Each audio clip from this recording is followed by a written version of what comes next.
Abdullah bin Rawahah meyakinkan mereka bahwa Allah Subhanahu wa taala Maha Kuasa atas segala sesuatu dan bahwa kemenangan tidak selalu ditentukan oleh jumlah pasukan.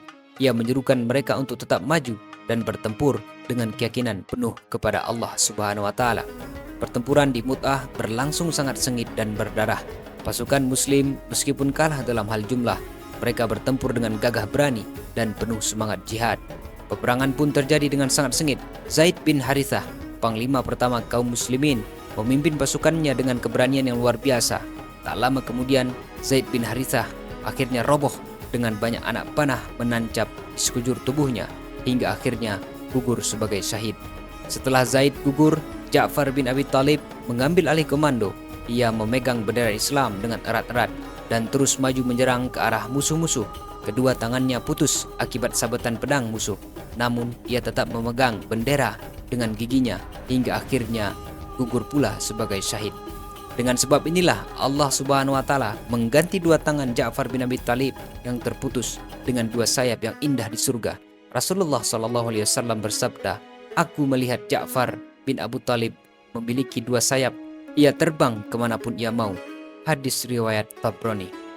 Abdullah bin Rawahah kemudian maju sebagai panglima berikutnya. Ia sempat merasa ragu sejenak, namun ia teringat akan janji Allah Subhanahu wa taala bagi para syuhada. Ia melompat ke tengah medan pertempuran dan bertempur dengan gagah berani hingga akhirnya ia pun gugur sebagai seorang syahid.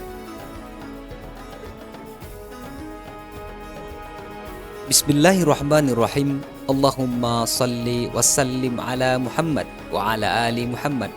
Rekan-rekan penikmat kisah-kisah Islami dimanapun Anda berada, semoga selalu dalam lindungan Allah Subhanahu wa taala.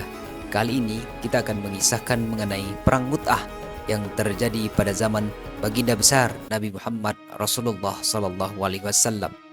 Perang Mu'tah adalah sebuah peristiwa heroik yang tercatat dalam tinta emas sejarah Islam. Perang ini terjadi pada tahun 8 Hijriah 629 Masehi di sebuah lembah bernama Mu'tah dekat Karat, wilayah Syam yang kini menjadi bagian negara Yordania.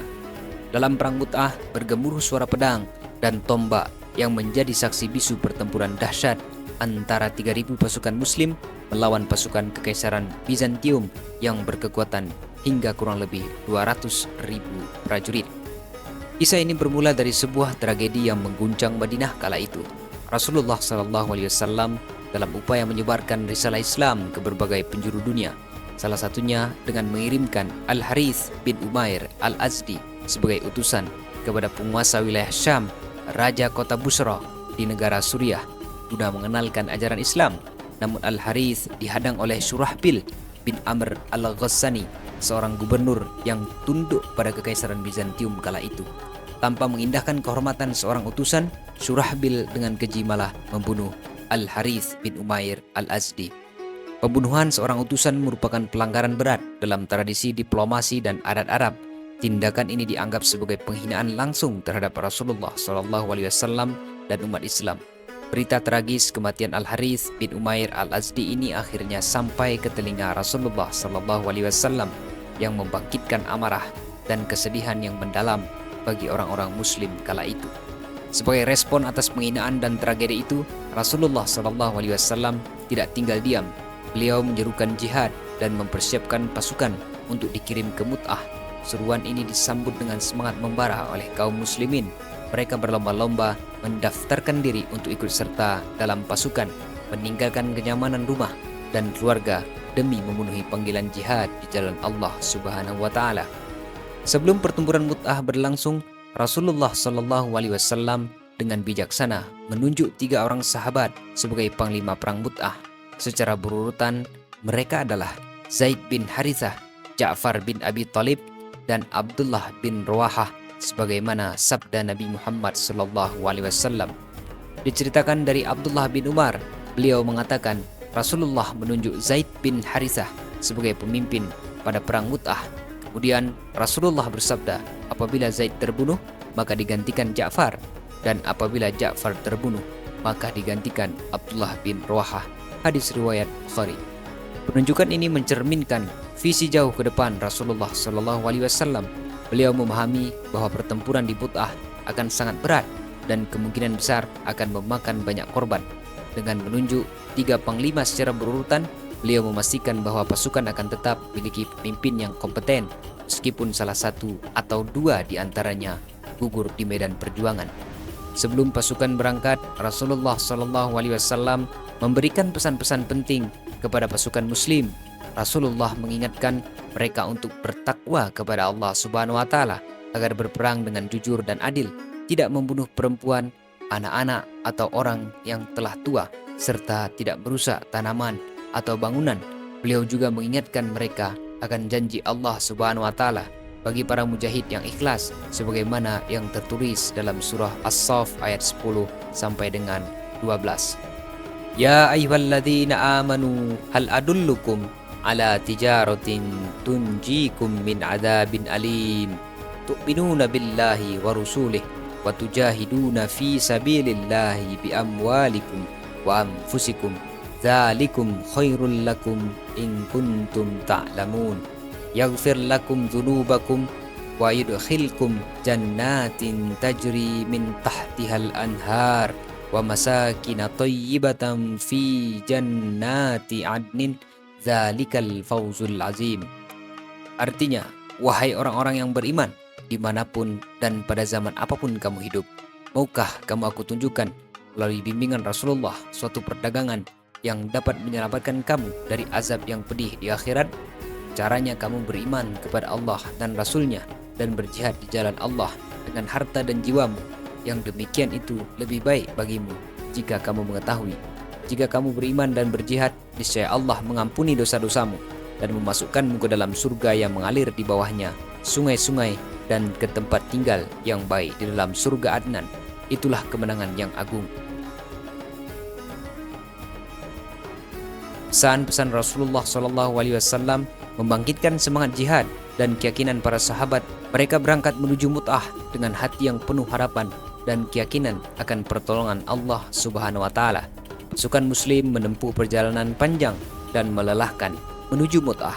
Di tengah perjalanan, mereka bertemu dengan pasukan Bizantium yang jauh lebih besar dalam hal jumlah dan memiliki peralatan yang lebih lengkap. Beberapa sahabat merasa gentar melihat jumlah musuh yang sangat banyak. Mereka mengusulkan untuk mengirim surat kepada Rasulullah SAW meminta bantuan atau mengubah rencana tersebut. Namun Abdullah bin Rawahah dengan tegas menolak usulan tersebut. Ia mengingatkan kaum muslimin akan firman Allah Subhanahu wa Ta'ala dalam surah Al-Imran ayat 154. Artinya, setelah kamu ditimpa kesedihan, kemudian Dia menurunkan rasa aman kepadamu berupa kantuk yang meliputi segolongan dari kamu, sedangkan segolongan lagi telah mencemaskan diri mereka sendiri. Mereka berprasangka yang tidak benar terhadap Allah, seperti sangkaan jahiliyah. Mereka berkata, adakah sesuatu yang dapat kita perbuat dalam urusan ini? Katakanlah, Nabi Muhammad, sesungguhnya segala urusan itu di tangan Allah. Mereka menyembunyikan dalam hatinya apa yang tidak mereka terangkan kepadamu. Mereka berkata, seandainya ada sesuatu yang dapat kami perbuat dalam urusan ini, niscaya kami tidak akan dibunuh atau dikalahkan di sini. Katakanlah, Nabi Muhammad, seandainya kamu ada di rumahmu, niscaya orang-orang yang telah ditetapkan akan mati terbunuh itu keluar juga ke tempat mereka terbunuh. Allah berbuat demikian untuk menguji yang ada dalam dadamu dan untuk membersihkan yang ada dalam hatimu. Allah Maha mengetahui segala isi hati.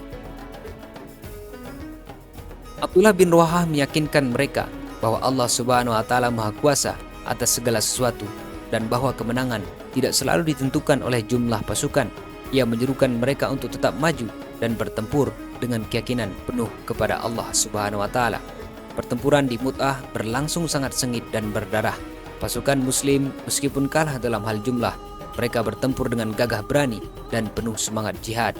Peperangan pun terjadi dengan sangat sengit. Zaid bin Harithah, panglima pertama kaum muslimin, memimpin pasukannya dengan keberanian yang luar biasa. Tak lama kemudian, Zaid bin Harithah akhirnya roboh dengan banyak anak panah menancap di sekujur tubuhnya hingga akhirnya gugur sebagai syahid. Setelah Zaid gugur, Ja'far bin Abi Thalib mengambil alih komando. Ia memegang bendera Islam dengan erat-erat dan terus maju menyerang ke arah musuh-musuh. Kedua tangannya putus akibat sabetan pedang musuh. Namun ia tetap memegang bendera dengan giginya hingga akhirnya gugur pula sebagai syahid. Dengan sebab inilah Allah Subhanahu wa taala mengganti dua tangan Ja'far bin Abi Thalib yang terputus dengan dua sayap yang indah di surga. Rasulullah Shallallahu alaihi wasallam bersabda, "Aku melihat Ja'far bin Abu Thalib memiliki dua sayap, ia terbang kemanapun ia mau." Hadis riwayat Tabrani. Abdullah bin Rawahah kemudian maju sebagai panglima berikutnya. Ia sempat merasa ragu sejenak, namun ia teringat akan janji Allah Subhanahu wa taala bagi para syuhada. Ia melompat ke tengah medan pertempuran dan bertempur dengan gagah berani hingga akhirnya ia pun gugur sebagai seorang syahid.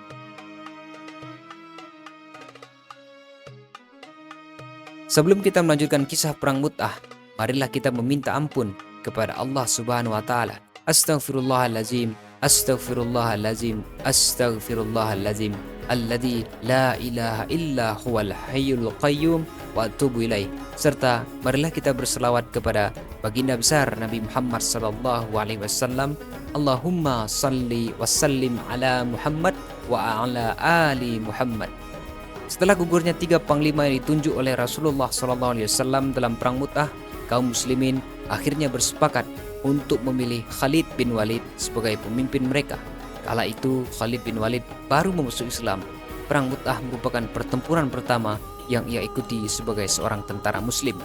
Khalid bin Walid, seorang panglima perang yang sangat cerdik dan berpengalaman, segera mengambil alih komando dan menyusun strategi untuk menyelamatkan pasukan muslim dari kehancuran.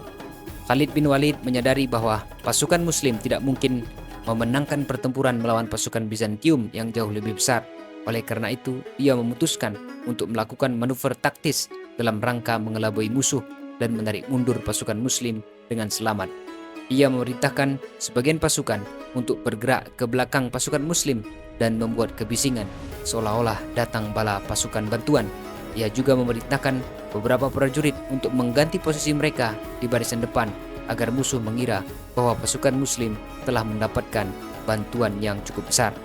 Strategi ini berhasil mengecoh pasukan Bizantium. Mereka mengira bahwa pasukan muslim telah mendapatkan bala bantuan yang cukup besar dan merasa ragu untuk melanjutkan serangan. Khalid bin Walid memanfaatkan kesempatan ini untuk menarik mundur pasukan muslim secara bertahap dan terorganisir.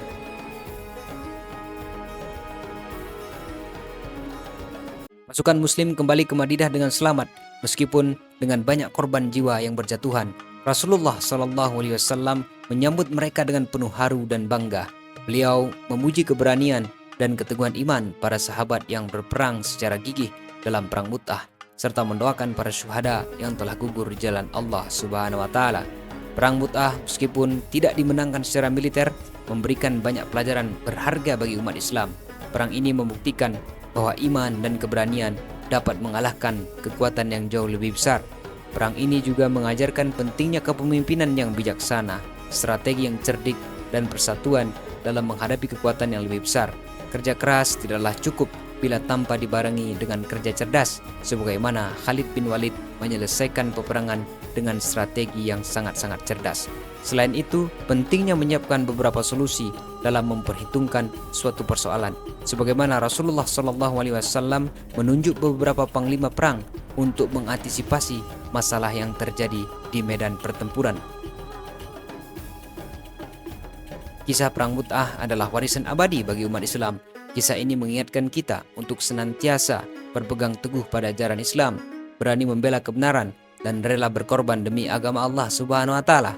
Semoga Allah Subhanahu wa taala senantiasa memberikan kekuatan dan petunjuk kepada kita untuk mengikuti jejak para sahabat Nabi Muhammad SAW yang telah berjuang dengan gigih di jalannya. Allahumma salli wa sallim ala Muhammad wa ala ali Muhammad. Wallahu a'lam bishawab.